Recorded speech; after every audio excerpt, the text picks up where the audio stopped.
क्या आप जानते हैं कि पिज्ज़ा पहली दफ़ा नेपल्स इटली में बना और जब वो पहुंचा अमेरिका वहाँ पर वो बेहद पॉपुलर हुआ। उसका जो ओरिजिनल फॉर्म था उसे चेंज कर दिया गया, इसलिए thin crust, cheese burst, pan pizza, hand toss pizza और अलग अलग तरीके के पिज्ज़ा का आविष्कार हुआ। लेकिन हिंदुस्तान एक ऐसी जगह है जहाँ पर वहाँ के होम कुक्स ने अपने हिसाब से पिज्ज़ा को ढाल लिया। मिसाल के तौर पे मखनी पिज्ज़ा। जी हाँ, आज हम बनाएंगे पनीर मखनी पिज्ज़ा और उसका जो बेस होगा वो होगा थिन क्रस्ट। लेकिन कई ऐसे लोग हैं जिनके घर पर अवन नहीं है, तो ये पिज्ज़ा बनेगा तवे के ऊपर। शुरू करते हैं paneer makhani pizza thin crust वाला। हमारी आज की जो रेसिपी है उसके अंदर पहला स्टेप है मखनी सॉस, उसके बाद हम बनाएंगे पिज्ज़ा का डो और तीसरे स्टेप में इन दोनों को हम असेंबल करेंगे। शुरू करते हैं मखनी सॉस से। ये देखिए जी, लाल लाल टमाटर, इसमें हम डालेंगे थोड़ी सी अदरक, थोड़ा सा लहसुन, एक इलायची, थोड़ा सा काजू। काजू क्या करता है, जो करी है मखनी को थिक करता है। अगर काजू नहीं है तो इसके अंदर आप पीनट्स भी डाल सकते हैं। एक हरी मिर्च, थोड़ी सी कश्मीरी चिली पाउडर और मखनी के अंदर ज़रा सा प्याज जाता है, उसे फ्लेवर करता है। इसी के अंदर थोड़ा सा मक्खन and a dash of water, साथ ही थोड़ा सा नमक। इसे देंगे पहली सीटी तेज आंच पे, उसके बाद आंच को हल्का करके 2 सीटी तक पकाना है ताकि टोमेटोज कंप्लीटली मैश हो जाए। अब चलते हैं डो की तरफ।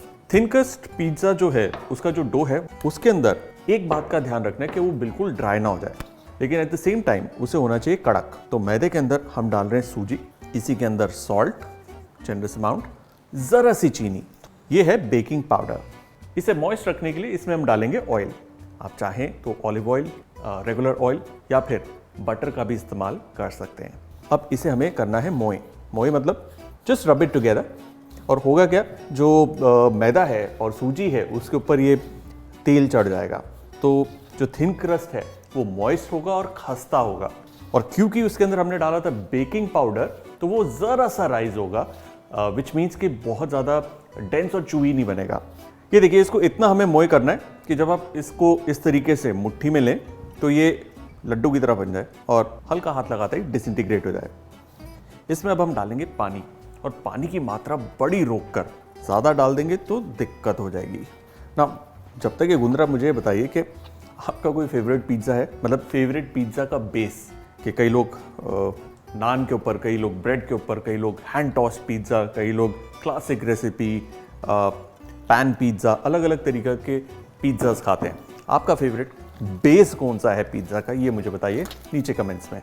ये देखिए, इसको जैसे जैसे मैं गूंद रहा हूँ, सूजी जो है वो पानी सोख कर रही है और ये डो बिल्कुल तैयार है। अब इस डो को देना हमें 10 मिनट का रेस्ट, उसके बाद इसे हम बेलेंगे।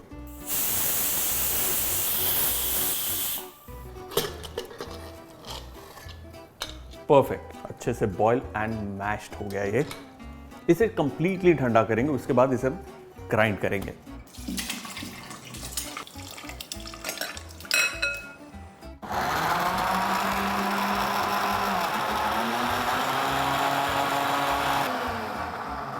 And it's done.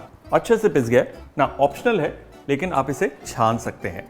छानने से क्या होगा, बीज है इसका जो टमाटर का या छिलका वो निकल जाएगा और करी जो है बिल्कुल स्मूथ हो जाएगी। ये देखिए, थोड़ा सा छिलका है, इसे अलग कर देंगे। अब इस करी को हमें देना है एक क्विक बॉयल। उसके लिए हम लेंगे थोड़ा सा बटर, थोड़ी सी अदरक, ज़रा सी green chilli. Now butter, chilli and ginger, ये तीनों एक साथ मिलकर मखनी के टेस्ट को एनहांस करते हैं। जिंजर को ब्राउन नहीं करना, लाइट इसको हीट करना है और इसमें जाएगी हमारी ये मखनी सॉस। और इसे अब 3 से 4 मिनट हल्की फ्लेम पर हमें पकाना है ताकि मखनी थिक हो जाए और दूसरा उसके अंदर जितने भी रॉ फ्लेवर्स हैं वो राउंड अप हो जाएं। एक बार ये अच्छे से हल्की आंच पे पकेगी, इसका जो मखनी वाला टेस्ट है वो उभर कर आएगा। डो को मिल गया 10 मिनट का रेस्ट। अब इसे हमें फैलाना है। नाउ फैलाने के लिए हम इस्तेमाल कर रहे हैं थोड़ा सा oil on the surface and on the top. आप चाहें तो इसे हाथ से भी फैला सकते हैं या फिर बेलन से भी। हल्के हाथ से इसे हमें बिल्कुल पतला करना है। ये देखिए, इस तरीके से रोल करिए, specially on the sides.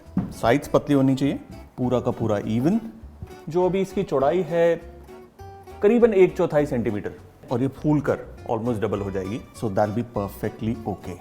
Perfect. Make sure कि ये बिल्कुल इवनली फैला हो।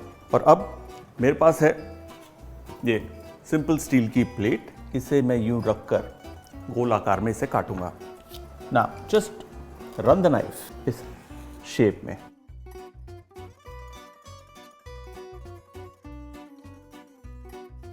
ना ये जो एक्स्ट्रा डो है इसे हम हटा लेंगे और इसे दोबारा से गूंद के इसका अगर कोई छोटा पिज्ज़ा बनेगा आप बना सकते हैं। सो ये वेस्ट नहीं जाएगा। प्लेट को करेंगे लिफ्ट। अब एक फोक की मदद से इसे हम यूं पोक करेंगे, जिससे होगा क्या, पकते वक्त ये फूलेगा नहीं, विच मीन्स इवन रहेगा और थिन क्रस्ट। क्रस्ट का मतलब ही कि एक नाइस क्रंची लेयर बनेगी।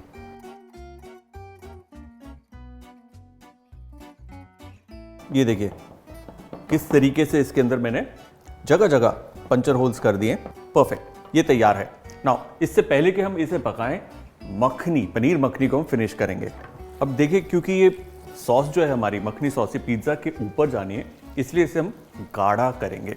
और व्हाइल इट इज कुकिंग, इसके ऊपर हम डालेंगे थोड़ा सा गरम मसाला, थोड़ी सी कसूरी मेथी, little bit of butter,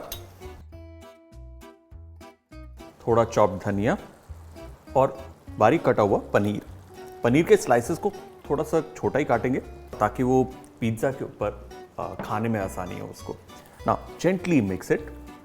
perfect, क्या बढ़िया पनीर मखनी बना है। गाढ़ा, लबालब, लबाबदार। पनीर गाढ़ा हो गया, रादर उसकी सॉस गाढ़ी हो गई। इसे गैस से हटाकर अलग से ठंडा होने के लिए रख देंगे। अब चलते हैं हमारे बेस की तरफ।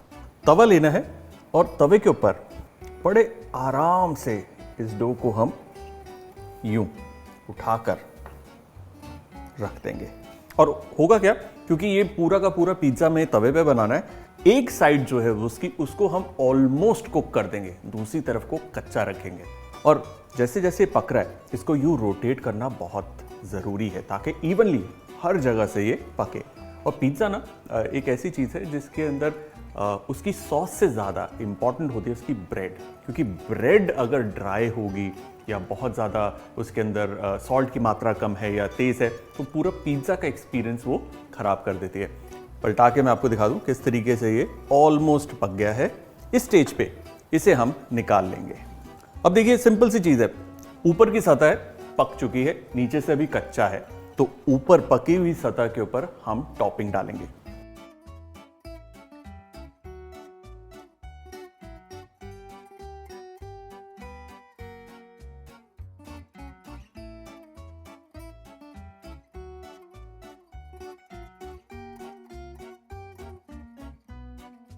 इसके ऊपर हम डालेंगे ग्रेटेड पिज्ज़ा चीज़ या फिर mozzarella. Just cover it up, पूरा का पूरा ढक जाएगा।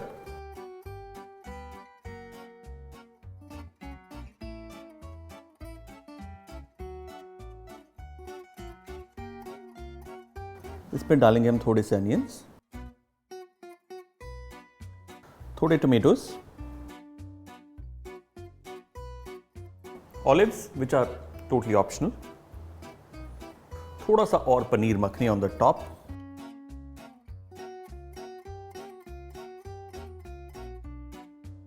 थोड़ा सा हरा धनिया। ब्यूटीफुल, परफेक्ट, ये तैयार है। अब इसे पकाने के लिए तवे के ऊपर जरा सा ऑयल डालने से पहला ये मॉइस्ट रहेगा, दूसरा अच्छा नाइस एंड क्रिस्प बनेगा। और अब इसे आराम से इसके ऊपर हमें ढकेलना है। ब्यूटीफुल। अब क्या करना है, इसे बिल्कुल हल्की आंच पर पकाना है और इसको हमें ढकना है। और ढकने के लिए ना मैं इस्तेमाल कर रहा हूं एक पैन। उस पैन को मैं अच्छे से गर्म कर रहा हूं और गर्म करने के बाद सीधा इसके ऊपर जाएगा। और क्योंकि वो पैन ऑलरेडी गर्म है, वो एक ओवन वाला इफेक्ट देगा जहां पर नीचे से भी और ऊपर से भी दोनों तरफ से हीट पहुंचेगी पिज्जा के ऊपर। Time to reveal. Beautiful, this looks awesome. और इसे हम यूं स्लाइड करेंगे।